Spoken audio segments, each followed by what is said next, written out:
What's up, everyone, and welcome to Project X Talk, an Xbox podcast, episode number 121, presented by Save the Game Media.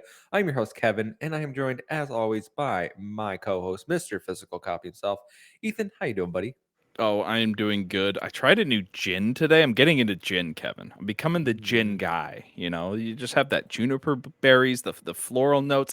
Everyone, go out and try gin. It's better than you think. I know people think it's an old person drink, but I'm telling you, it'll sneak up on you. Gin and cranberries are really good. Never had it. Never been offered it. It's Gotta not try it. a thing that people It's definitely drink something around here. 80 and up. 80 and up, people 80, drink it. 80 But and up. every once in a while, I dabble in the gin. It's good Is stuff. there a card game called Gin? Gin rummy. Gin That's Rummy. also an old person game, 80 plus. I'm assuming they're in the nursing homes playing gin rummy while drinking gin. So who knows, Kevin? Oh, well, I'm feeling quite sore already. I've packed up this entire Oh apartment. yeah. As you can see, there's nothing in this room anymore. It's literally my PC to record this episode, and then we're out of here. Can I tell you, Kevin? Speaking of being sore, I'm 25, folks, and I say I'm old. I feel old, right? Like we took a drive down to Hampton Beach, New Hampshire, which is a really nice beach town on the Atlantic. Mm-hmm. Atlantic Ocean, obviously on my right. We're going north. We're going towards Maine, and I'm looking right the whole time because I'm taking in the views. I'm enjoying it. My neck is completely thrown out from like my whole left side down to like my shoulder, completely thrown out because I look to my right just a little too long. Right, I'm feeling old, Kevin. I'm not feeling great right now. My neck's in pain, but that's okay. You just got to deal with these things when you get older, folks. Oh man, that's I looked in that direction a little I too long. looked too long. It's over with. Anyone can attest to that. We all know that feeling. Come on. Listen, as a almost 30-year-old, I just wake up sometimes in pain. I'm like, I don't know It's what just, happened. oops, I slept wrong. Literally, oops, I existed in this location.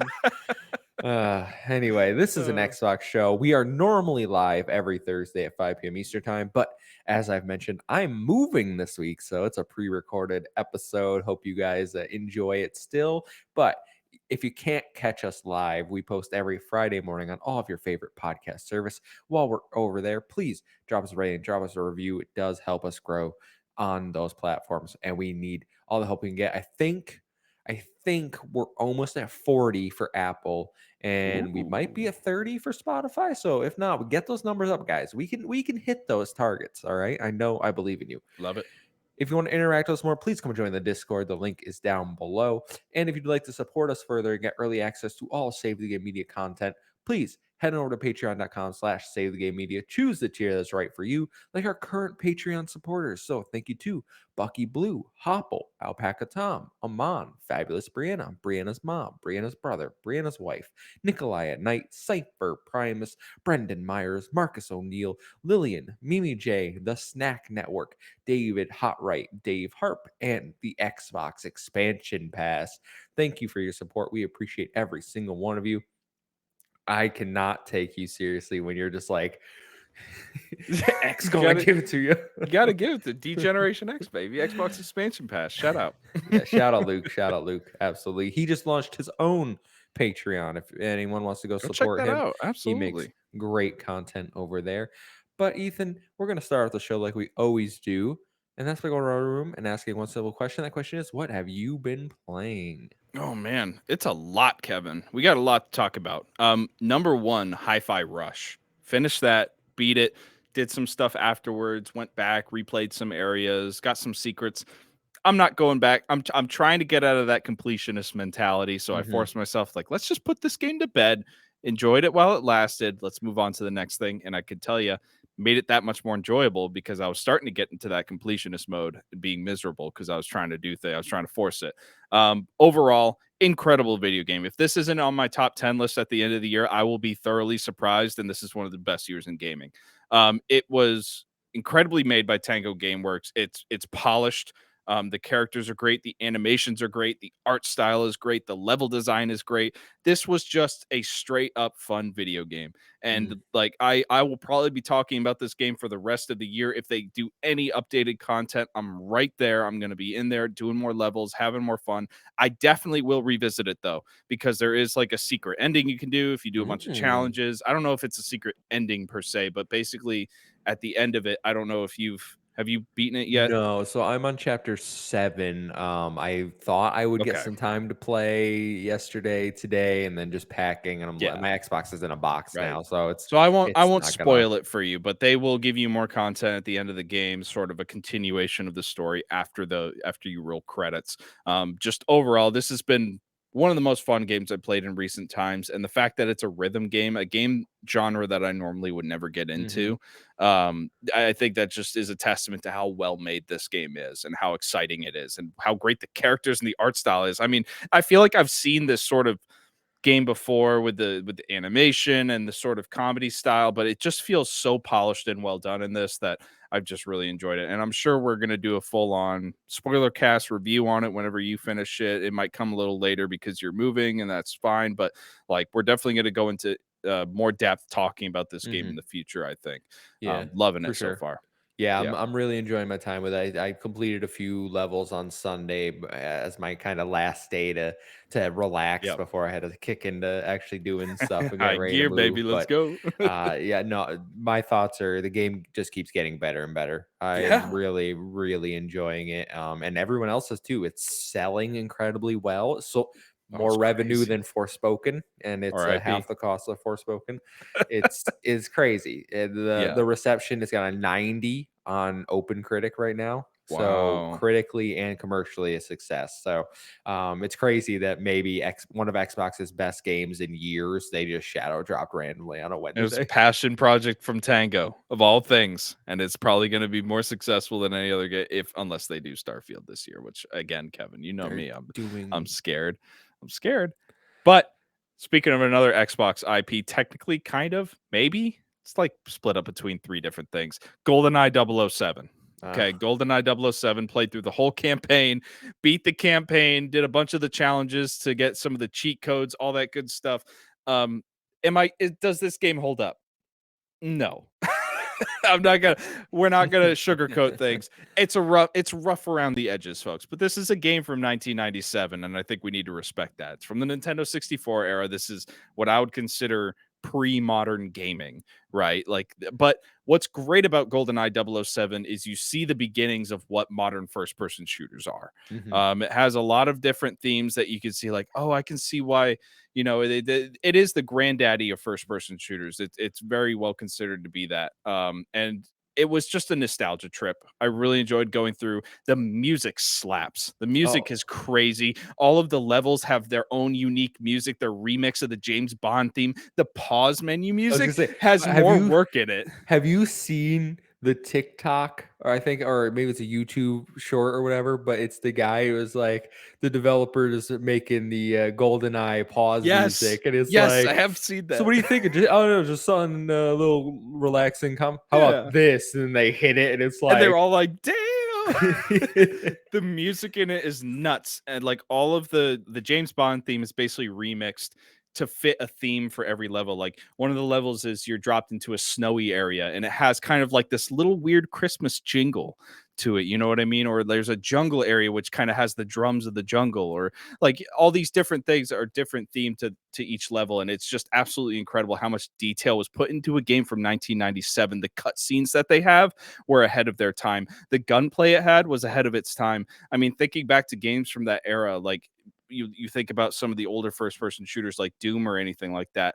This is just far and above one of the greatest first person shooters of all time, and it's the granddaddy, I would say, of modern first person shooters. And it's nice to go back in history and see where the roots came from and enjoy that game again, and sort of challenge your own mind, because like I had this mental image of what GoldenEye 007 was when mhm. I was a kid, and I had never played it since.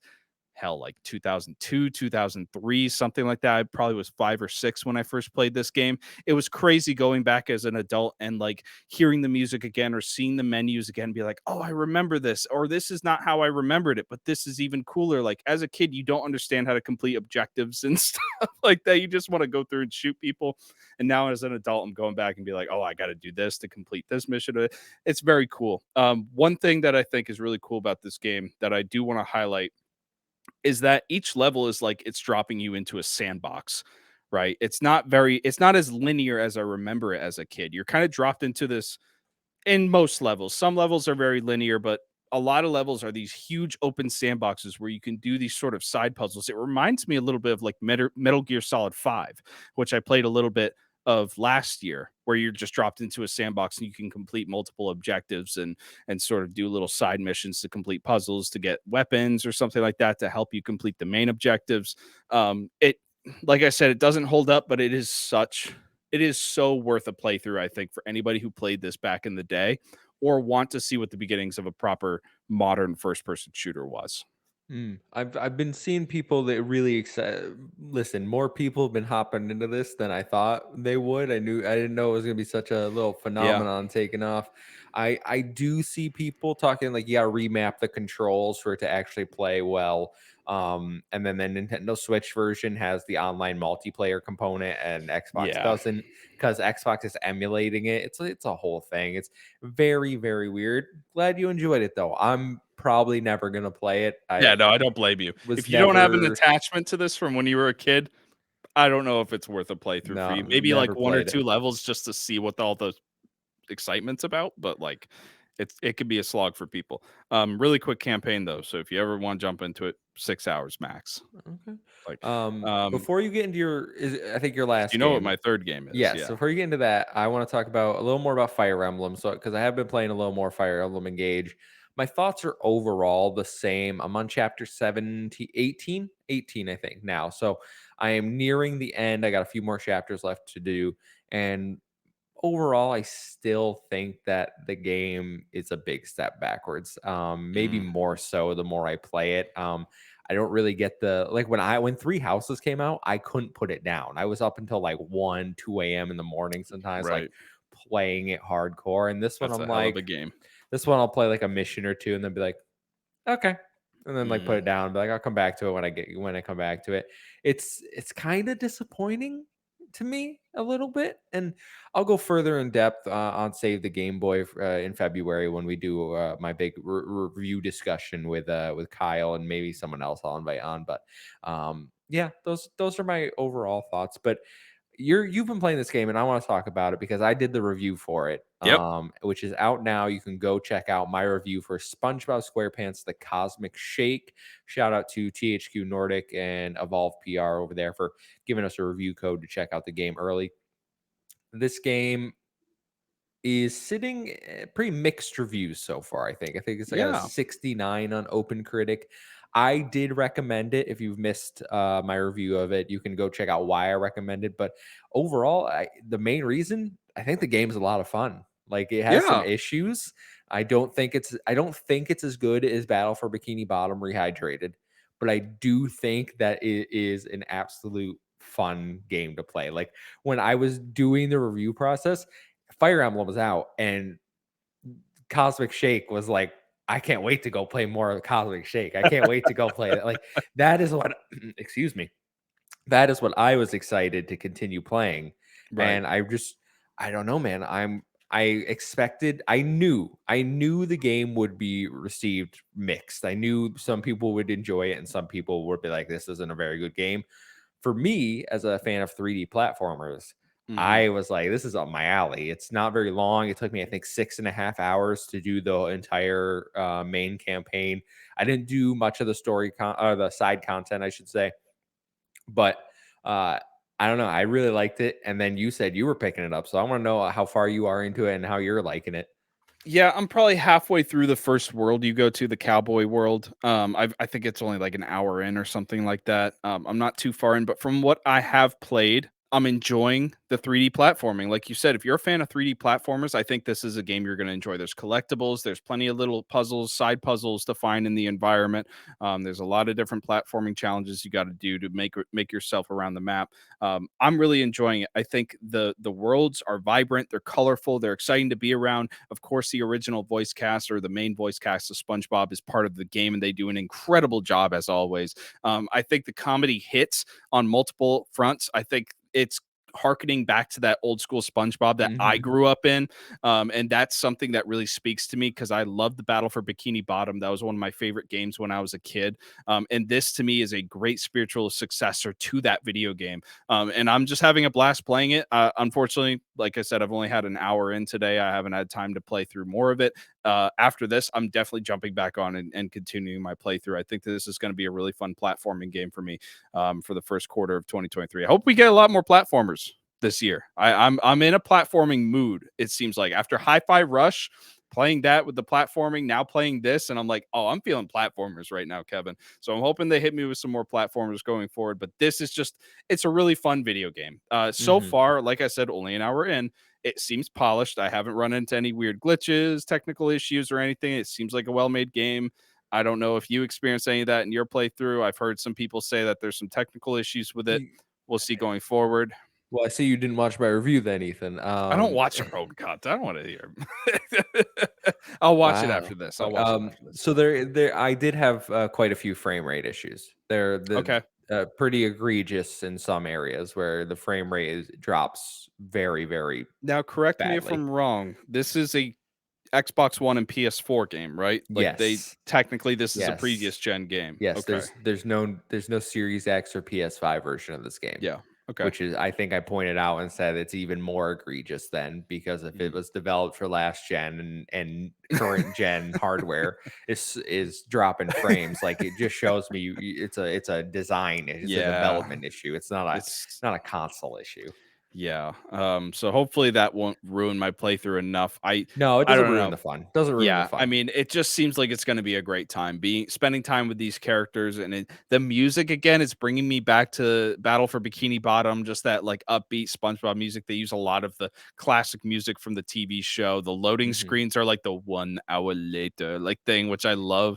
Like it's just bringing me back. It's another nostalgia trip. So I mean, back to back nostalgia trips. GoldenEye 007, and now Mhm. this SpongeBob game, which is reminding me of Battle of Bikini Bottom. I'm in a good place right now with video games. I'm having a great time. It's a lot of fun. I would say so.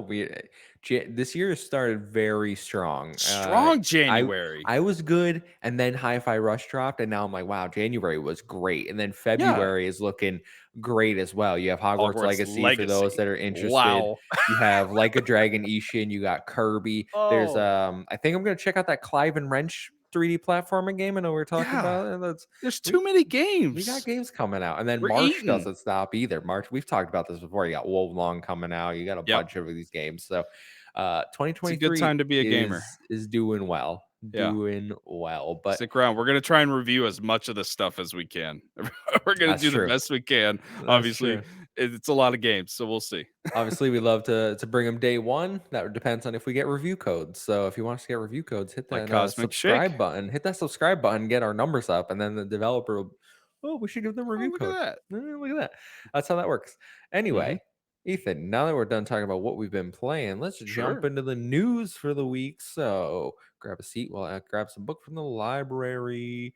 Story number one: Xbox is skipping E3 2023. So this comes from Kat Bailey over at IGN. With E3 set to return for the first physical event in 4 years, it appears it'll be without the three big platform holders.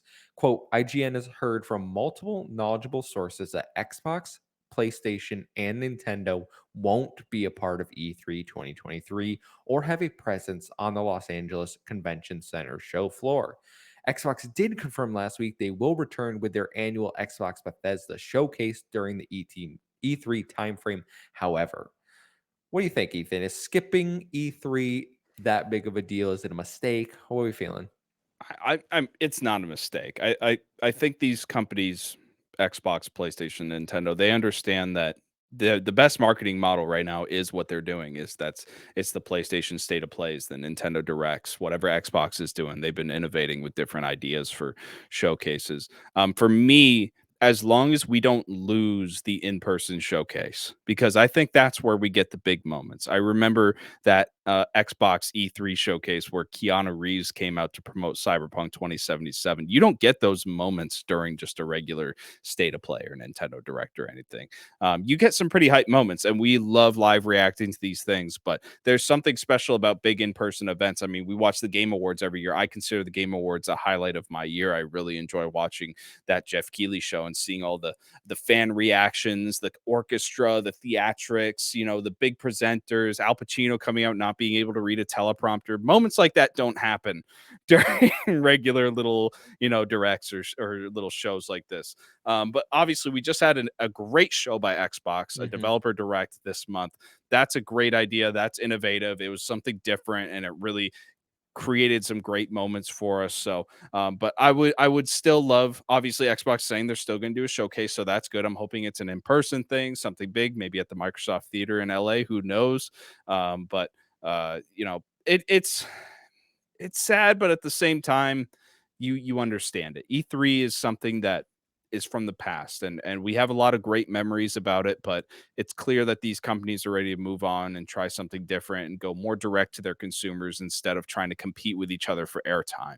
And I think that's the main thing is that these companies don't want to come together and everyone's like trying to compare the showcases. When we watch Hmm. E3 back in the day, we're comparing like, oh, did Oh, I Sony have a used to better show than love it. Xbox? Used to Did love it. Nintendo have a better show than Sony? Oh, Nintendo killed it this year. I think these three companies understand that that's just not good for any of them. And they just want to have the limelight when they're doing their own showcase on their own time. So it's understandable, but it is sad. It's the end of an era, and I think that E3, even though it's coming back, I think it's either going to have to shift into something kind of like GDC, where it's more of a developer conference, or maybe like the more hardcore industry people go and do it, or maybe it's a place that can showcase indies and third party developers. That would be really cool too. They need to reshift their focus because it's clear they're not going to get support from these massive companies anymore. I think you're on to the point I want to make where a lot of the big publishers, especially the three platform holders, they don't think they need E3 anymore Right. because the last few years where we've been in the pandemic and they've done Mhm. digital events and basically every publisher has their own. We got EA Play, we have the Ubisoft Forwards, Yep. like even third party publishers have a digital direct style presentation that THQ they're now with using. SpongeBob. THQ even went there and they're not even one of the big publishers, right? Like Yep. it's just, why would they pay absorb a ridiculous amount of money, first of all, to be a part of E3, to go onto the show floor and not really benefit all that much as opposed to if they just put on a digital showcase themselves. Now, whether or Right. not the event for Xbox Bethesda is in person at their theater again, or it is like the showcase presentations that we've seen the last few years, and even PlayStation did one of those. I know before the PS5 came out, which was I Mhm. think the last. No, they had one after that. They had one after that. But Yep. whether they keep that up because it's a lot cheaper to produce, it's easier to make. It lets you control, like you don't have tons of people. Lets you control leaks. It's a whole Control big time. That's control another time. big thing. Yeah. Because we know for a fact when you're on stage, like people can go off script and throw the entire timing of the show off. All right. That's why Yeah. the Game Awards ran over because they Shout got out Christopher Judge. Christopher Judge. Yeah. Yeah. So I completely understand it. And I think that E3 needs to get to a point where they're okay existing without those big people. And Right. maybe E3 isn't going to be the giant thing that we all grew up with anymore. Like you were saying, p- maybe it turns more into like a PAX style conference where it's funny because it's Reed Pop, I think Reed Pop puts on PAX and now they're handling Yeah. E3. So maybe it's more like that's kind of the level that E3 is now. Like we can't draw the giant names. Nobody really wants to be a part of it, but we can get indie games. We can get smaller double A publishers like maybe Focus. They can come show off games there. I don't know if it keeps the E3 branding. Like they already have a PAX West and a PAX East. It'd be weird. I don't know Yeah. how they manage that. That's something for the marketing team to figure out. But it doesn't make sense to continuously rent out this crazy expensive convention center if you're not recouping those costs from the platform holders.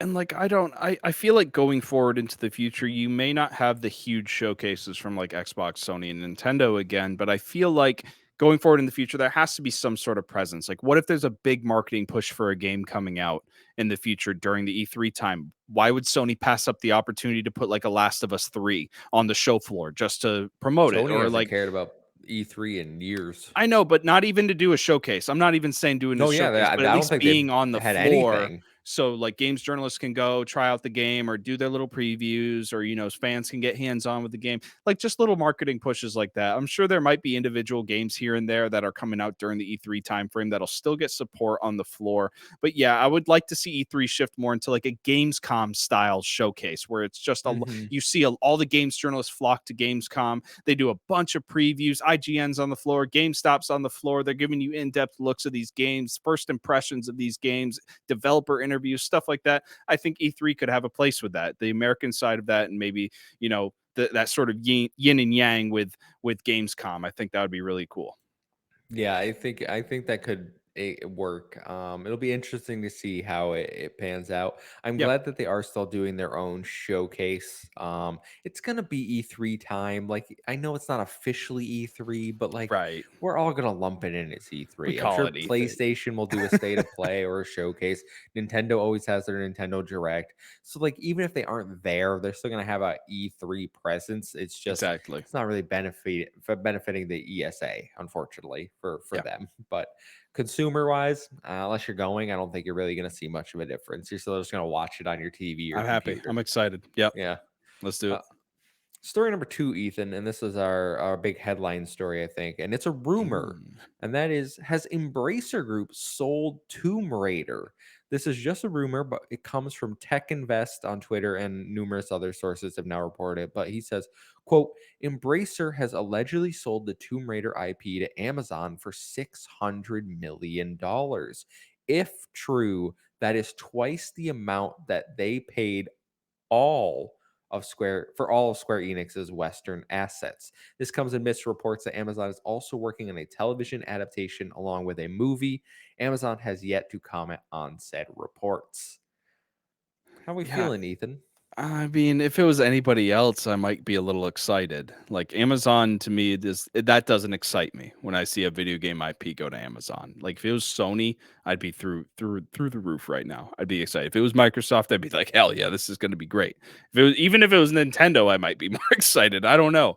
I'm not. I haven't played a whole lot of the Tomb Raider games, but I know it's a great IP. It's an interesting IP. It's something that could make some great video games. I should go back and play some of the old ones. I know they were classics. But it's weird to see news about Embracer Group offloading IP, especially this is Mhm. probably one of the biggest IPs that they have. Like when I think of Embracer Group, I think of like Gearbox with Borderlands, or I think of Tomb Raider. Like those are the two big IPs that I'm thinking of. Maybe I'm forgetting one here and there, and somebody in the comments can No. correct me.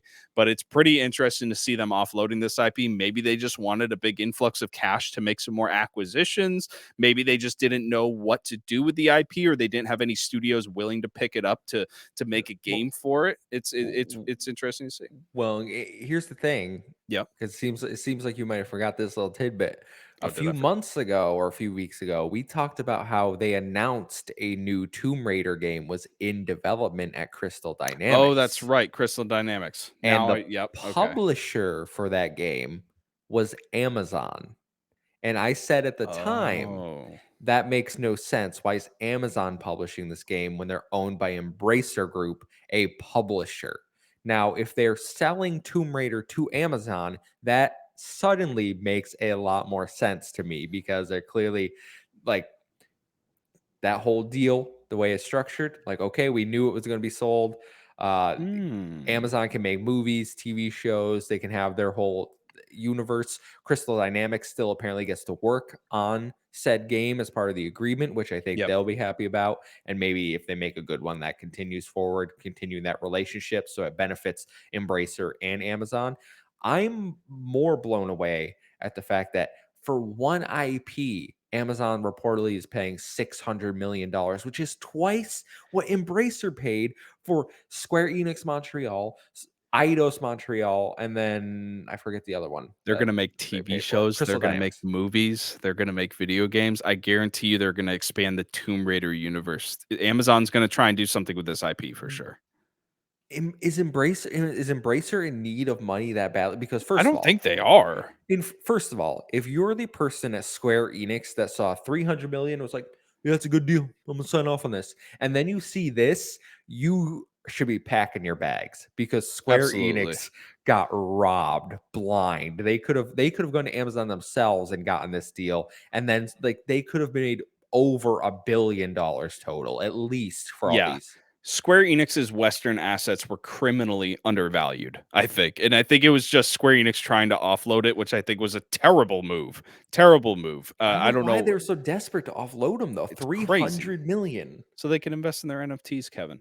But yeah, I don't know. I'll be interested to see what Amazon does with the IP. I think they're going to do more than just video games, obviously. Mhm. But really interesting tidbit. I think that's something we should take a mental note of. Is you talked about how 3 months ago they were saying Amazon was publishing it. Maybe we should pay attention now for a lot of Embracer properties or maybe other properties and being like, why aren't they publishing it in house? Maybe that's something we should question going forward and be interested to see. Maybe we could figure out if deals might go through earlier than usual. It'd be very weird business model wise to have Embracer buy a bunch of studios and IPs and then have other people publish them so then they make Right. back like I think you'd make more money publishing it yourself, no? Like Yeah. because you own it. So I don't understand the business model here, what they're doing. It's very confusing. If this is true, this is all speculation right now. Mhm. I can understand if Amazon really believes that this IP can be something big in the multimedia space, but I just don't understand. Like I joked around. I think I put a GIF in the Discord where it was like Embracer when they have a AAA IP, and then it was a what's his name chucking Simba off the rock. Just Said yeet. Get out of here. like I just they're like, okay, we're good with these double A and indie titles, but as soon as you get like the biggest property you've ever owned, you're like, we gotta flip that. We gotta get that Yeah. out the door. Yeah, maybe that deal was just too good to pass up. Maybe Amazon came in and was like, "Hey, we'll drop this much money on it." And they were like, "Damn, we could buy like 80 studios with 600 million. Let's do it." We could get to 200 studios, all right? I Like, know, right? oh my god. Saturate the market. We'll wait to see if this comes to fruition. There are multiple reports, like I said, of the two. First, it was the Tomb Raider movie series or movie and TV series, and now it's the whole IP being sold to Amazon. I mean, So the IP has the stuff I think to turn into a massive franchise. I mean, it's basically like an Indiana Jones-esque IP. You know, there's action, there's adventure, there's mystery, there's different things going on in this that speak to a casual audience. I think that would love to watch movies and television like this. And obviously, you have all your old school Tomb Raider fans. And yeah, video games could be a part of that, but I feel like a lot of this deal was probably for media rights to make TV and mm, movies. I mean, that's going to be the big money maker for Tomb Raider they IP, I want an think. interconnected world, apparently, like Mhm. games, TVs, movies, all intertwined to tell the stories like one Yeah. universe, which is okay. Shoot your shot, I guess. Amazon. We'll see If you what do it happens. right, we'll see. Next, we have an update from 343 Industries, our favorite studio to talk about because they just won't stay out of the news, We Ethan. love 343 over Yeah. here. This comes from Jason Schreier over at Bloomberg, and he reports some information regarding the future of Halo in 343.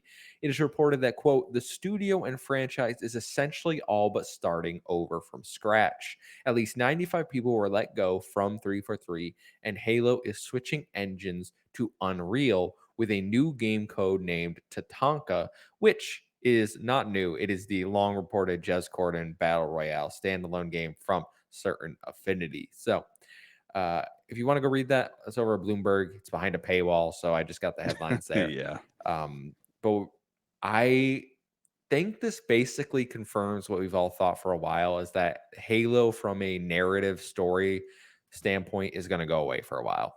It's it's not going to be Gotta their take a break. focus. They're Yeah. going to work on this multiplayer, and it seems they'll probably keep putting out the live service updates for Halo Infinite.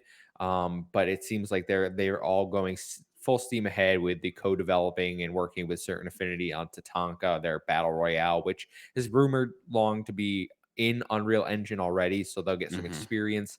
And then any future Halo projects, I from the sounds of it, it's going to be fully Unreal Engine, which I am a little I don't know if I should be concerned because Halo has a very distinct feel. You Exactly. you need to make sure, regardless of what engine you're working on, that when you play Halo, it feels like Halo. Yeah, I And don't if want this to feel like Call of Duty. yeah, so if they can nail that in Unreal Engine, great. More power to them because Unreal is undoubtedly the king of video game engines. They have the Coalition, who are the masters of Unreal. Yeah. It's just an easier thing to work with than Slipspace, and I think maybe that is what we heard reports long ago that Slipspace led to the content delivery being stifled. So I don't know.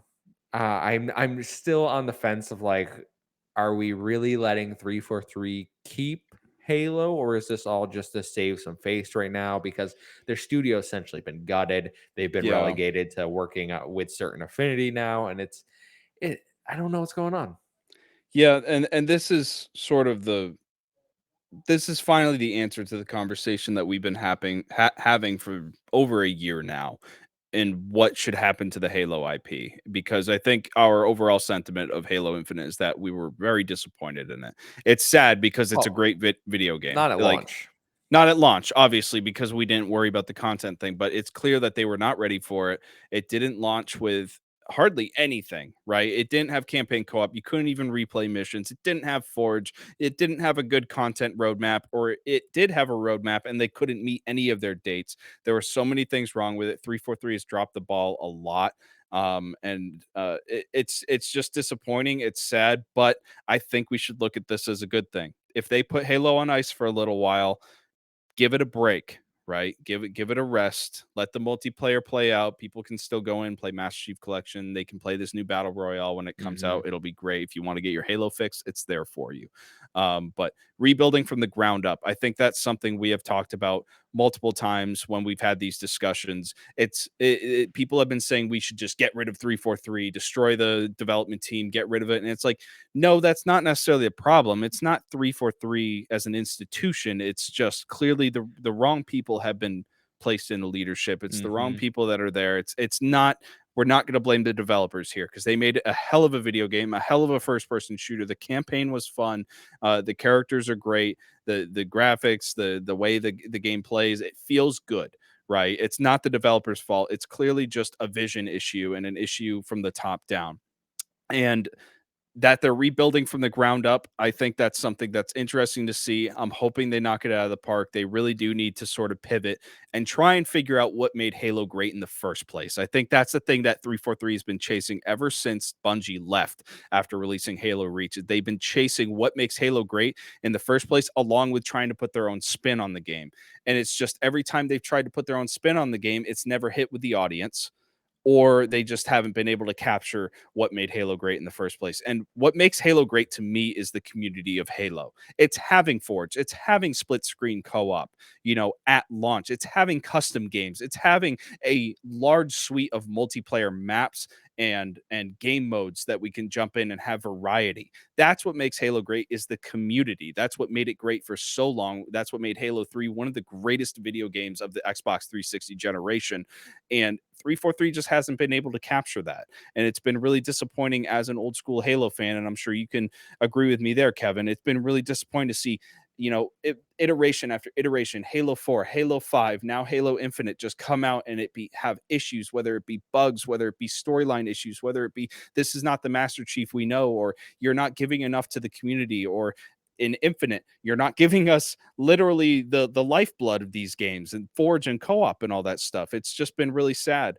So I'm hoping when they go and rebuild this from the ground up, they go in with a vision of what makes Halo great. And that's the community of Halo. That's people creating incredible experiences. It's not giving us a battle pass. It's not giving us $20 pieces of armor that we can buy in the store. It's not giving us season 1, season 2, season 3. That's all great and good. You can have that, but you have to have that foundation of community to Hmm. make it exciting and to keep people engaged. Speaking from more the from the campaign side, I think one of the things that they need to do is maybe move away from Master Chief and Cortana for at least a little bit, okay? Right? Maybe try something different because I know 343 they worked on Halo Wars 2, I believe, and that was a well-received game. They need to just refresh themselves because they know the lore, they know the universe of Halo. That much is apparent. I don't think they've quite nailed what made the Bungie game so special, and they've tried to, but instead of trying to recreate that, like tell your own story. Maybe it doesn't need to be a first person shooter. Maybe you can make a third person style game in the Halo universe. Yeah. Maybe you can make that horror game everyone's been asking for in the Halo Yeah. universe. There are things that 343 can do with the Halo IP that isn't just continuing the Master Chief and Cortana story, because maybe that's better off in the hands of someone else, and then they can assist with like universe stuff. But maybe Mhm. this team specifically is better suited for a different style of game, for a different part of the Halo universe. So I don't know what they mean by what they say starting over from scratch. Are they rebooting the entire Halo story? Are we, or does that simply mean we're restarting like from where Infinite was going to pick up? Like I don't know what they mean by that. It I'll be interested to see. I do think that Halo maybe gets put on ice for a little bit though, and we Yeah. just we hang out, we wait, give people time to actually miss it, and then they need to come back with a story. Well, first of all, I like Halo Infinite's campaign. I like the story of Halo Infinite. I thought it was a good Yeah. campaign, It was fun. but 343 needs to come back. Um, it doesn't have to be the continuation of Halo Infinite. It could be a side story, and then maybe another team comes back with the continuation of Infinite. If you do come back 343 with the continuation of Infinite storyline, you have to nail everything. You Keep are the under grappling hook. so much. Yes, keep the grappling hook for sure. Best one of the best mechanics introduced for sure. Yes. But like there's so much pressure and scrutiny on these developers, like not only for Halo's sake, but for their sake, like they need to just get out of the spotlight for a little bit. They need to go just work silently, put in some good work and not Right. be the center of everyone's focus.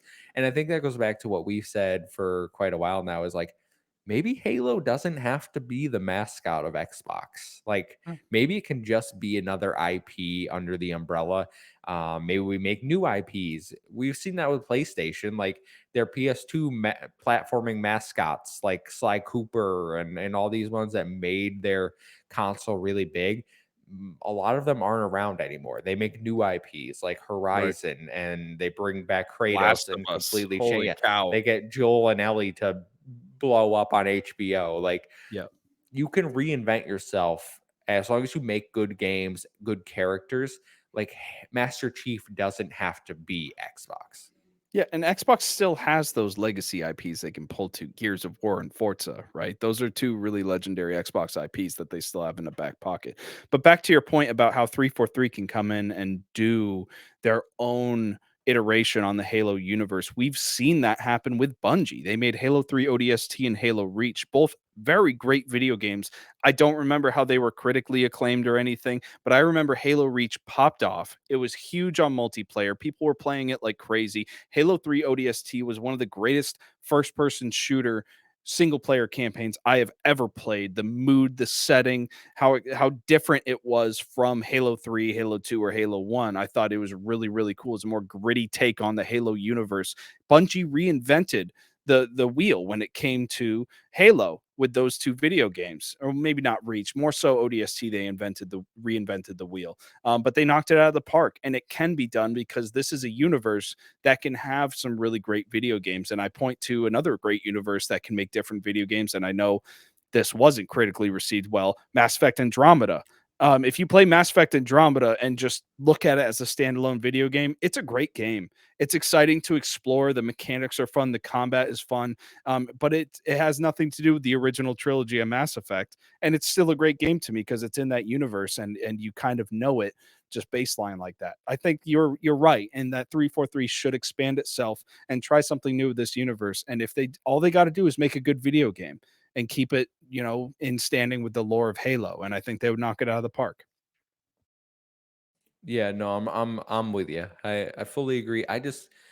I'm sick of all the vitriol towards Halo as an IP and 343 because like it's Yeah. not like they're not trying. I think Right. Halo Infinite at its core is a very good game.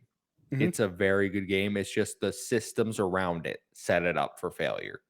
That Yeah. is the only problem with Halo Infinite. Yeah. So For real. we'll see what happens. Tatanka is supposed to come this year, I think, but we'll wait on that. I'm not expecting it Yeah. this year. Things are very Okay. fluid right now, I guess you could say. Speaking of fluid, Ooh. I don't know why I said that. Jeff Grubb has some Xbox rumors. He was on the Xbox 2 podcast with Jez Corden and Randall Thor, and Jeff Grubb stated that, quote, Starfield could release in June, Hellblade 2 could be released in the later half of 2023, and Undead Labs is apparently working on a new IP in addition to continuing development on State of Decay 3.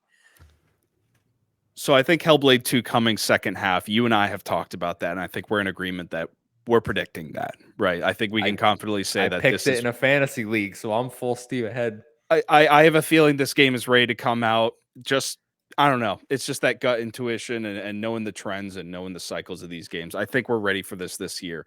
Um, Starfield coming out in June. I think we've talked about that too. Again, I'm so terrified that this is going to get delayed into the holiday season or even farther.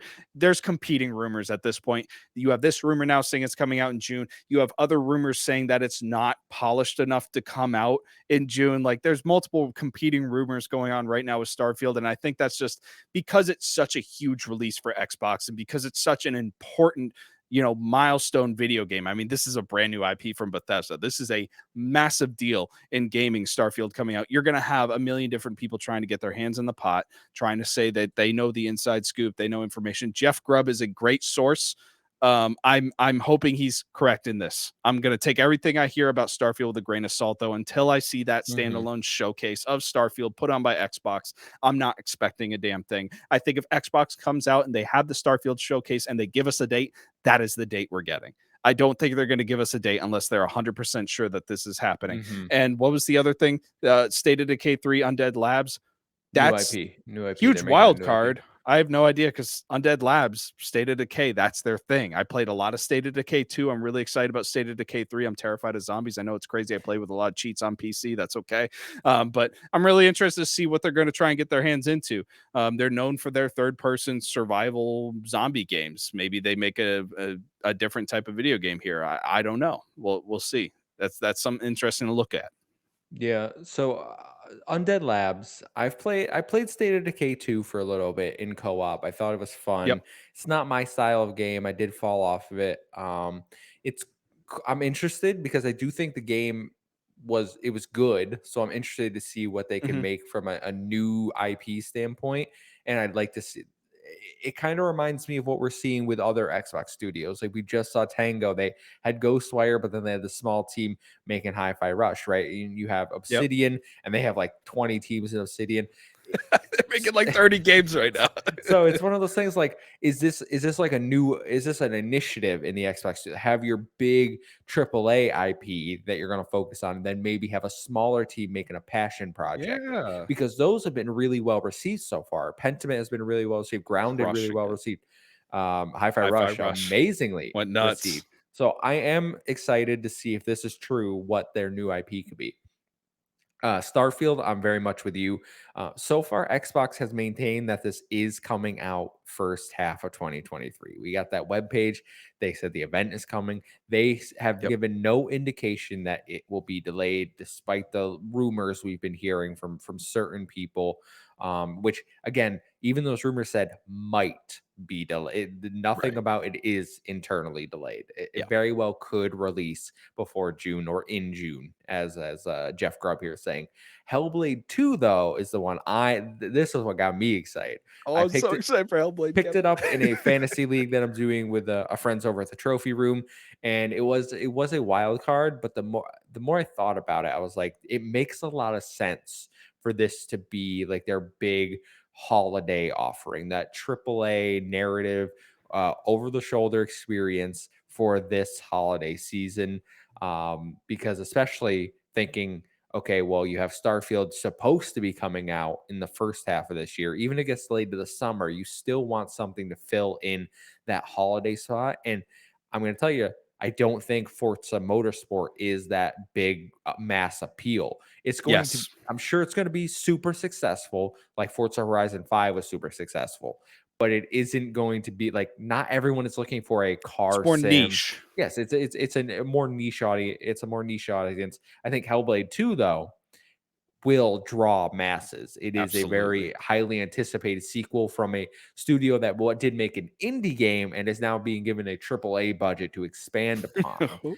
So if this can come out this year, this might be like the best year in Xbox history if that can Crazy happen. year. If it doesn't come out this year, I don't they've given us no indication either way. I expect it very early next year. I don't Right. that we know they finished mocap a few months ago. This game has been very long, very, very well documented. Like it's been shown off multiple times. The next time it's shown has to be a release date, in my opinion. Yeah, I would agree with you. If they're gonna show a Hellblade 2 teaser or anything or new trailer, it's gonna have a date. I mean, I think we're ready for it. Real quick though, we are recording this. This isn't live right now. It's coming out Thursday. I know, so they may have time, but I don't know how many of our No Limits hosts watch this show. Should we make a bid for Hellblade 2 on our fantasy critic, Kevin? I Do you don't want to know take about that that. chance? It's a wild card, but I don't know. I don't see the problem is everyone else has two counter pick slots remaining, and I don't know if I want to get locked ooh, in. they Like, could lock us into it. yeah, I don't know if I want to get locked in. If we get a release date or any indication that But it's I feel like coming if we get a this release year, date, everyone's no, bidding we for it will because everyone knows drop. Xbox is going to go We crazy will with it. drop all of our money on that 80 game. bucks. 80 $80. bucks right there. All right. I will leave the rest of the slots open. Okay. That's a guaranteed Woo! 90 right there. Tell you what. Either way, Um, Hellblade 2, I don't care when it comes out. I'm so excited for it. Hellblade 1 was a crazy experience. Hellblade 2 is going to go crazy, Kevin. It's going to be a great video game. yeah. So Jeff, if there's ever a time that I want you to be right, it's right now. I'm going to go Jeff Grubb. That's Let's all go. I want. Hmm. Story number 5, though, and we've got a few smaller stories to end out the show here. Xbox Series X and S is getting a price increase. Xbox has announced that starting February 17th, the Xbox Series X and S consoles will have a price increase, but it will only affect you if you live in Japan. That's right. A 5,000 yen or roughly $38 increase is coming for the Japanese audience. Ethan, I'm going to give my quick thoughts. I don't get this. This seems very confusing to me because they're finally making inroads in the Japanese I market. know. So why are they increasing the cost of the console? Yeah, and by $38, like, is it really that worth it to you to do this? I mean, it's just one, it's not a good PR move because Sony increased the price of its PS5s in all jurisdictions except for the United States not too long ago. And Xbox took that moral high ground of saying, we're not increasing our price. I forget who tweeted. I don't know if it was like Matt Booty or something. Like somebody high up at Xbox tweeted like our price is going to stay the same. Like they were trying to take that moral high ground and then X amount of months later, you have them increasing the price just in Japan. Granted, obviously, we're not raising the price in the United Kingdom or Europe or any of the other areas. But yeah, again, a market that you're trying to make inroads on, the homeland of Sony and Nintendo, very big deal to make inroads on that market. I don't think this is the move. I think if you raise the price, you do it in other areas. But I don't know. I just don't see why this is worth it. Again, We're not part of Xbox. I'm sure they're doing internal number crunching. They got accountants figuring this stuff out. Maybe they saw something. Maybe they're like, our sales numbers can still be the same if we increase it this much. I don't know. We'll see if this does affect sales numbers, if we get any more sales numbers out of Japan. Is this just for the Series X or is it for the S as Series well? X and S. Yeah, that's weird. I don't because the Make Series S has been killing it in selling Japan. well in Japan. Yeah, yeah, yeah. Maybe not killing it as compared to PS5, but, like, compared to the Xbox One, like, we're making inroads in Japan, and this is not the time to be increasing prices, but again, inflation's a bitch, everything's more expensive. They might have been hemorrhaging money. Who knows? Like, maybe I feel like all console manufacturers are hemorrhaging money at this point trying to sell their consoles and trying to keep the price under $700. It's probably pretty tough with how much tech they put into these things, and how much materials and R&D it costs to make these things. But it's sad. Hopefully, this doesn't deter people from getting the Xbox in Japan and becoming a part of the community. And hopefully, this isn't a precursor to them increasing the prices elsewhere. That I think would be a Yes, bad bad PR PR. mistake, especially because they just announced they were increasing the prices of their first party games this year by $10. So we already got that hit. To And I add think we all on, know Game Pass is happening this year. co- I don't think it's happening this year. I think it's happening this year. I don't think it's I have a happening this feeling. year. No, no.